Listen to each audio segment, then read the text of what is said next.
All right, guys, today's lesson's all about how to release the golf club effectively. Before we get started, if you haven't subscribed to the channel, would certainly love to have you. Go ahead and press that subscribe and bell button. Every time I release a new video, you'll get a notification. So let's get started. So I don't know if you guys have one of these orange whips or something similar, but it's amazing how good your sequencing is when you're swinging one of these things compared with how you are when you're hitting a golf ball. So what in the world changes? Why is it so completely different? Well, think about it for a second. When I'm swinging this, I'm doing just that. I'm swinging. I'm not hitting at the golf ball. And that's one of the biggest problems I see with golfers. You've got to start thinking about what's happening on the left side of the ball as a right-handed golfer.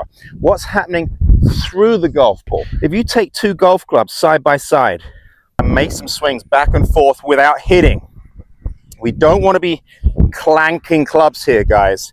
As you can see, when I get into the impact position here, there's no question that I'm starting down with my lower body. No one can argue that. Very important to understand. It's a kinetic chain, a sequence, okay? When we go to the top of the backswing here, we change direction, we put that left foot down, we start to turn into our lead heel, we're creating space for our arms.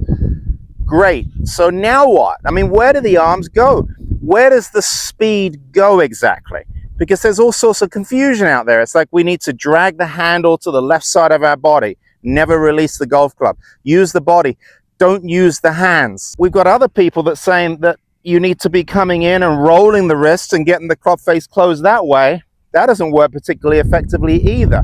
Most golfers don't have the strength and mobility to transfer energy kinematically from their feet to the golf club. Believe it or not, I've been doing this a long time. So if you're a young whippersnapper out there starting out, obviously there's a lot of benefit to you rotating your body, stabilizing the face with a strong grip, okay? You're going to be holding that face open relative to the path. In my opinion, doesn't do a lot of good things to your spine and your hips because there's a ton of torque required anytime your club face is closed. To hold the face square requires a lot of forward shaft lean, requires a lot of lower body rotation. Of course, if we're going to rotate the lower body, go ahead and add a ton of right side bend. As you start to approach your 40s and your 50s, I got people in this, watch my YouTube videos in their 60s and 70s. I wouldn't be recommending watching videos that are what I describe as body dynamic centric, especially if you've got any kind of limitations in your hips, in your backs, etc., etc. So what's the alternative? Most people haven't learned to swing their hands and arms freely and effectively because they've got way too much tension in their joints, okay? The joints of the shoulders, the elbows, and in particular, the wrists. So the first thing you've got to understand is you've got to learn to mobilize your system if you want to create speed, if you want to release the golf club. Very, very important. What I'm doing here is I'm hinging back, I'm unhinging to impact. No, my hands are not behind the golf ball at impact here. I'm not dumping the golf clubs here. What I'm doing is very, very simply is I'm unwinding and turning into my lead heel here, okay? I'm going to go ahead and allow my wrist to rehinge on the forward part of the golf swing. Here we go. So now you can see I'm creating a nice little L that's formed between my forearm and the shaft with both golf clubs back and through. Beautiful. Okay, where's the ball though, guys? No golf ball, right?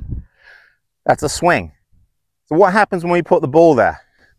This happens. All of a sudden, we've got shafts clanking. We've got the body rotating too early.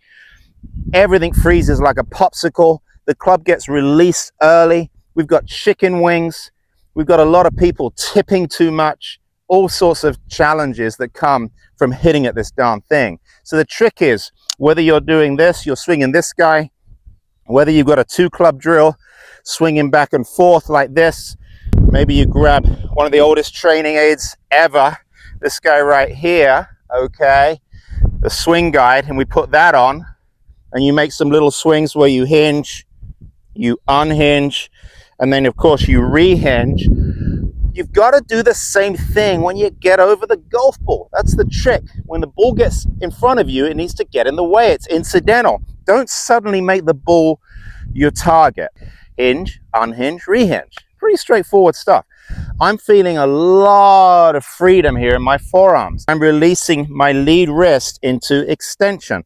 That keeps the club face remarkably square relative to the plane the golf club's being swung on. You are not rolling the toe of the golf club here, guys. That's not it. Turn and turn and hold and hold and hold and keep holding and hold and hold it, hold. We got to let that speed go, guys. The club needs to go somewhere. The speed needs to go somewhere. Okay, I'm not suggesting, like I mentioned, that you're early releasing. We go from the flex position as we approach impact, and then we get into a position where the lead wrist is somewhat extended.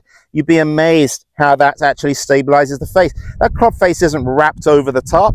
That club face is pretty square relative to the plane. That's the beauty of this. So you have your cake and you eat it too, okay? You get to release the golf club with a square club face. How about that?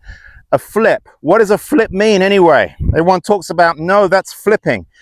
A flipping is when the club head passes your hands. Usually the club face gets a little bit close. Releasing early, hands too far behind the golf ball, and we're going to go ahead and just duck that toe right over the top of the golf ball, generally hook it out to the left.